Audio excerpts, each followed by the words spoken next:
America का रूसी मईशत पर हमला, नई पाबंदियां आयद कर दी। अमेरिका ने रूस यूक्रेन जंग के तनाजुर में रूस पर नई पाबंदियां आयद कर दी, जिसमें 550 अफराद और रूसी कंपनियां शामिल हैं।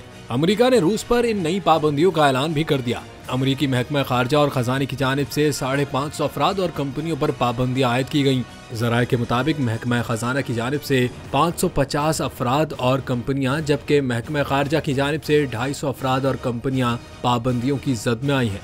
रूस ने 24 फरवरी 2022 को यूक्रेन पर हमला किया था और इन पाबंदियों का ऐलान रूस यूक्रेन जंग को 2 बरस मुकम्मल होने पर किया गया है।